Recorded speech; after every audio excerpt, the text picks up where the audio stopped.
Saya juga berharap ya bahwa ada shifting cara berkomunikasi seorang Habib Rizik. Yang suka atau tidak suka, kita harus pahami beliau adalah tokoh yang mampu menggerakkan dan mengumpulkan massa yang begitu besar. Jadi kita tidak boleh juga mengunderestimasi beliau.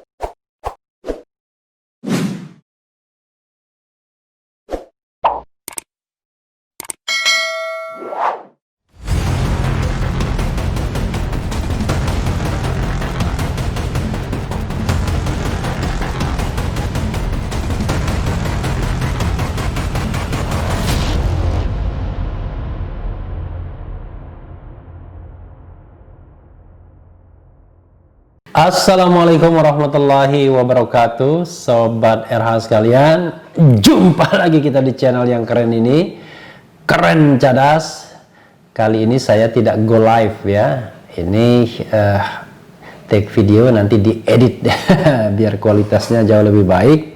Tapi saya ingin membacakan ini berita dari Detik News, menarik ya. Pengacara Titik 2, Habib Rizik berpesan bantu pemerintah atasi bencana. Ini sebuah pesan yang menyejukkan ya, karena bahkan kalaupun kita diperlakukan tidak adil atau merasa diperlakukan tidak adil, kita jauh lebih berakhlak kalau tetap membantu pemerintah atau memperlakukan orang tetap adil gitu ya. Seperti Nabi Muhammad ya, ketika ada satu kaum yang melempari dia dengan batu ya, ketika dia mulai awal berdakwah ya, sebuah daerah di luar Mekah pada waktu itu, ketika malaikat Jibril datang, apakah mau dibalaskan? Nabi Muhammad malah meminta agar didoakan agar mereka sadar. Jadi luar biasa ya akhlaknya ya. Memang itu cerita yang pernah saya dengar dari dari kiai ya, dari dai ya. Saya sendiri bukan penceramah ya. Saya orang yang berkecimpung di bidang hukum, terutama hukum tata negara ya. Saya advokat, terutama advokat yang bergerak di bidang konstitusi ya. Kita bacakan ya. Habib Rizik Syihab turut merespons terjadinya bencana, yakni banjir, tanah longsor, dan gempa bumi ya. Baru-baru ini terjadi. Jadi awal tahun kita ini justru dipenuhi dengan bencana ya. Jadi ada tanah longsor, ada kecelakaan pesawat, kemudian ada banjir ya, ada gempa bumi. Jadi ini juga peringatan bagi kita ya. Jangan sampai lagu Ebit GAD itu datang kepada kita.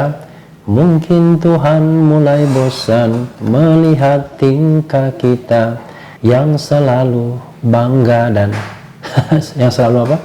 Bangga dengan dosa-dosa ya, yang selalu salah dan bangga dengan dosa-dosa.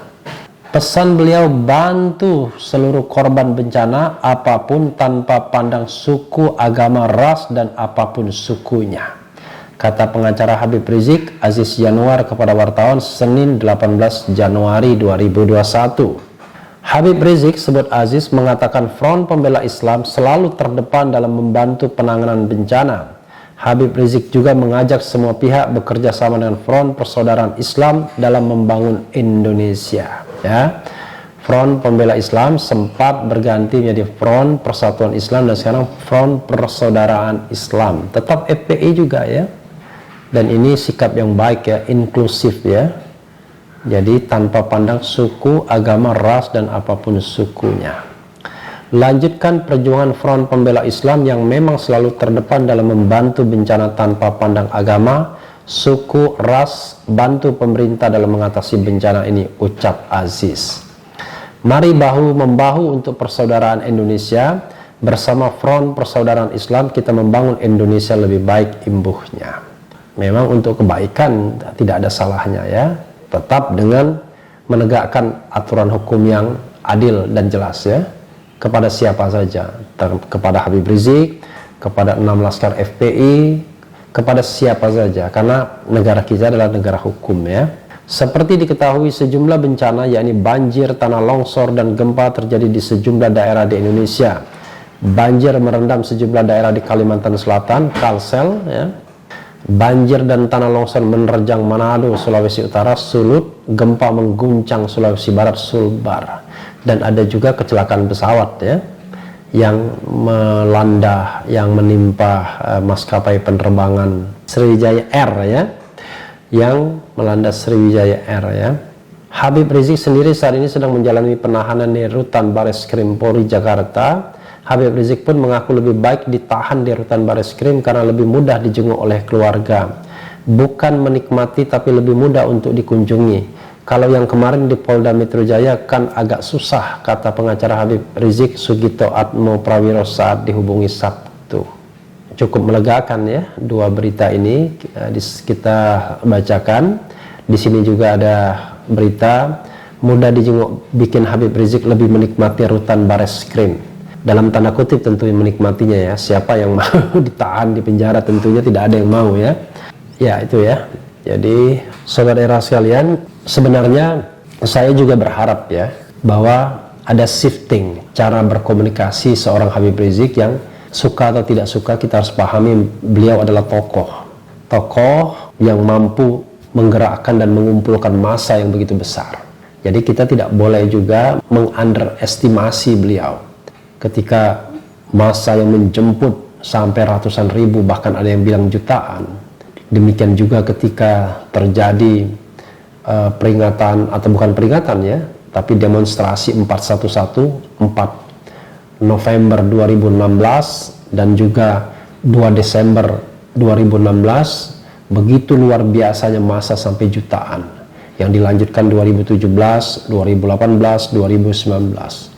2020 tidak bisa dilaksanakan karena ada COVID-19, tapi ada pertemuan virtual 100 tokoh dan di mana Habib Rizik juga berpidato pada waktu itu cukup lama ya, mungkin 1 jam lebih pidatonya, bicara tentang revolusi akhlak. Dan saya juga melihat sebuah pidato yang sangat intelek ya, sangat simpatik dan itu disampaikan ke 100 kurang lebih tokoh yang datang secara virtual, dan mereka adalah orang-orang yang terdidik ya, orang-orang yang selama ini juga menjadi figur publik yang banyak beropini di media massa.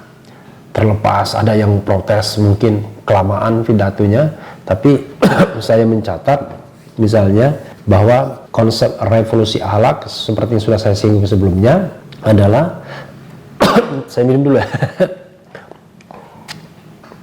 Konsep revolusi akhlaknya adalah yaitu mengejawantahkan nilai-nilai Pancasila.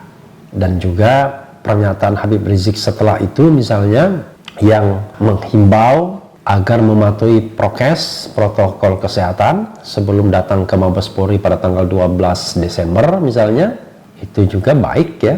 Dan sekarang ini ajakan untuk membantu pemerintah juga baik. Jadi sobat era sekalian, sekali lagi ya, terlepas ada perbedaan orientasi politik ya, maka tidak boleh kita memperlakukan seseorang secara tidak adil. Jadi tetap harus diberikan hak-hak kewarganegaraannya, termasuk juga hak untuk diproses hukum secara adil dan wajar tentunya. Jadi saya selalu mengatakan bahwa pelanggaran prokes ini, protokol kesehatan, tidak seharusnya didekati dari sudut pidana. Saya termasuk tidak mendukung misalnya pemidanaan Habib Rizik, tidak juga mendukung pemidanaan Raffi Ahmad, ya, Ahok, dan siapa saja. Yang harus kita pidanakan adalah orang-orang jahat yang memang melakukan pelanggaran hukum luar biasa. Ya, salah satunya adalah melakukan tindak pidana korupsi. Soal misalnya COVID-19, saya baru membaca ternyata Menteri Perekonomian Airlangga Hartarto sempat juga terkena COVID. Padahal dia ketua Satgas COVID.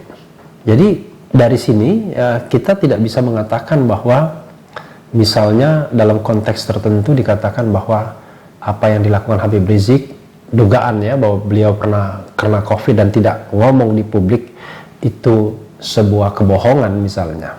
Karena ternyata Menteri Menko Perekonomian juga tidak ngomong kalau dia COVID ya. Jadi kita harus juga adil dalam konteks ini ya. Istana tak tahu Menko Perekonomian Airlangga Airlangga sempat COVID-19, seperti ini ya berita hari ini. Nanti kita bahas ya. Kepala Sekretariat Presiden Heru Budi Hartono mengaku tidak tahu bahwa Menteri Koordinator Perekonomian Airlangga Hartarto pernah positif COVID-19. Rekam jejak kesehatan Airlangga menjadi perdebatan di publik usai ia menjadi pendonor plasma konvalesen. Sebelumnya Airlangga tak pernah mengumumkan dirinya terpapar COVID-19.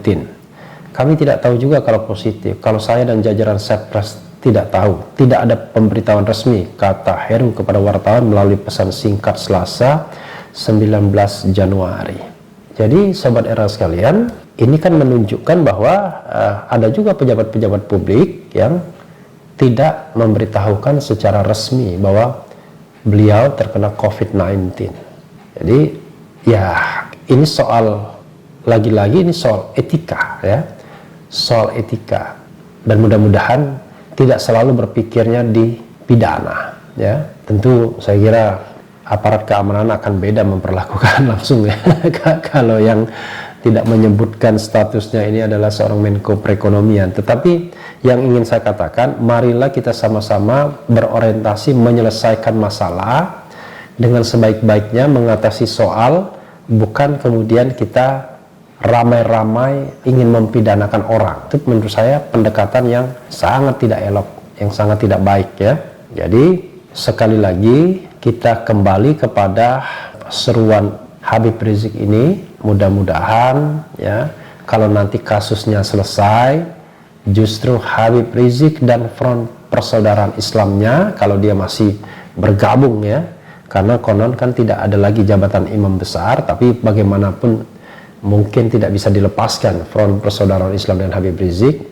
Dia menjadi potensi kekuatan negara untuk membangun bangsa ini secara lebih baik, lebih demokratis, dan justru akan memecahkan sekat-sekat perbedaan yang selama ini seperti sengaja dibuat entah oleh siapa, yaitu garis demarkasi antara cebong dan kampret ya kan.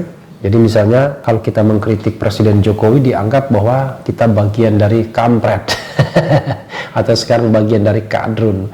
Padahal tidak semua seperti itu ya. Karena peran intelektual, peran akademik itu ya memang kadang-kadang kita harus menyampaikan sebuah kritik, sebuah masukan. Saya ingat misalnya Profesor Ariel Herianto ya, tidak mungkin lah kalau dia kadrun atau pendukung FPI ya, secara keyakinan pun berbeda. Tetapi coba lihat, dia sangat tidak setuju dengan pembubaran FPI karena dia termasuk orang yang ingin demokrasi flourish ya, tumbuh berkembang di Indonesia. Jadi karena itu dia mengatakan ya, dia tidak setuju dengan pembubaran FPI. Dia menganggap ada cara lain yang lebih demokratis karena pembubaran itu dilakukan tanpa due process of law. Sahabat era sekalian, mudah-mudahan semuanya baik ya.